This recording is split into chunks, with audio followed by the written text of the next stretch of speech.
우리나라 자영업자 수는 얼마나 될까요?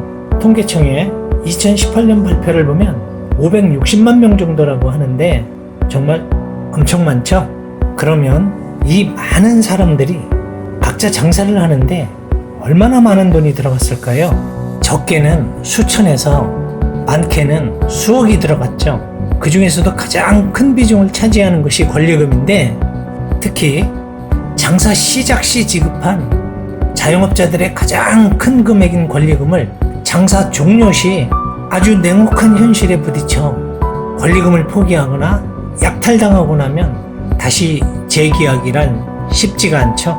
이러다 보니 권리금 회수를 위해 임대인과 다투고 내용증명에 날아다니고 법원을 들락거리고 머리에 띠두르고, 심지어 얼마 전 족발집 망치 폭행처럼 이러한 분쟁들이 발생하면 장사를 제대로 할 수가 있을까요?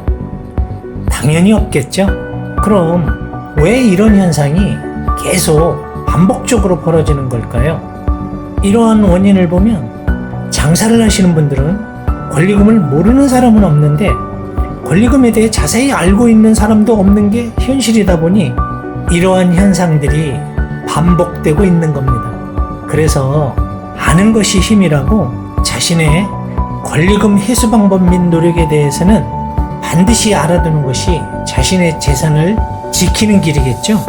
그럼 지금부터 권리금 회수 방법을 한번 살펴보도록 하죠. 첫 번째 방법은 임대인이 권리금 회수를 협조하는 것인데, 이 경우라면 앞서 언급한 문제들이 발생 않겠죠. 그래서 두 번째는 강제로 법의 보호 아래 권리금을 회수하는 방법인데, 먼저 내가 상가 임대차 보호법상 권리금 보호를 받을 수 있는 대상인지를 알아야 하는데, 상가 임대차 보호법 제2조 1항을 보면 상가 계약 후 사업자 등록을 한 임차인에 대해 법적 보호를 하고 있는데, 여기서 법적 보호 대상이 안 되는 경우도 있죠.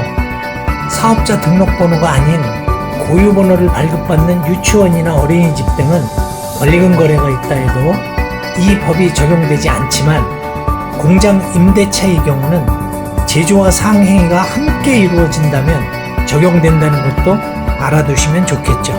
그러면 자신의 권리금을 회수하기 위해서는 어떠한 방법을 할 수 있나를 보면, 상가임대차 보호법 제10조의 사일항을 보면 2018년 10월 16일 이후 계약 중인 임차인은 계약 만료 6개월 전부터 종료 시까지 신규 임차인을 주선하여 권리금을 회수할 수 있도록 기회 보호를 규정하고 있는 바, 이 과정에서 신규 임차인을 주선하였는데 임대인의 정당하지 않은 방해가 있다면 임대인에게 권리금 상당의 금액을 손해배상으로 청구하여 회수하는 방법이 있죠.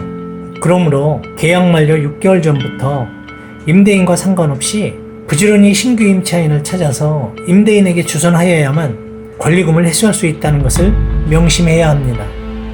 더군다나 임대차 기간이 10년으로 늘어남에 따라 현실적으로 앞으로는 당사자 간의 계약 연장이 어렵다는 점도 유념해야 합니다.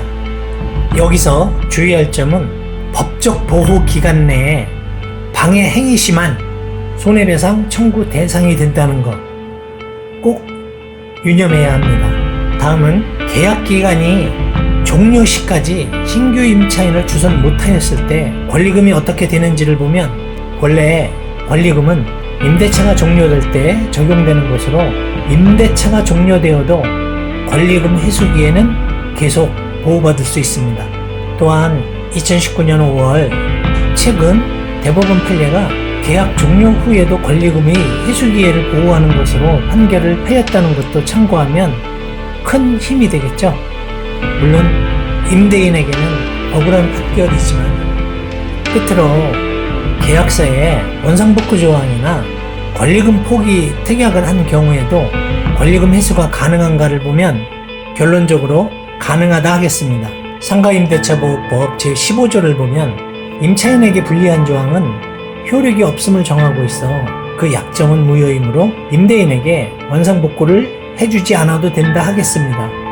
왜냐하면 원상복구를 하게 되면 권리금을 회수할 수 없기 때문입니다. 오늘은 이렇게 권리금 보호에 대한 사항을 살펴보았습니다. 결론적으로 임차인이 임대인에게 손해를 끼치지 않는 상황에서는 임차인의 권리금은 회수할 수 있습니다.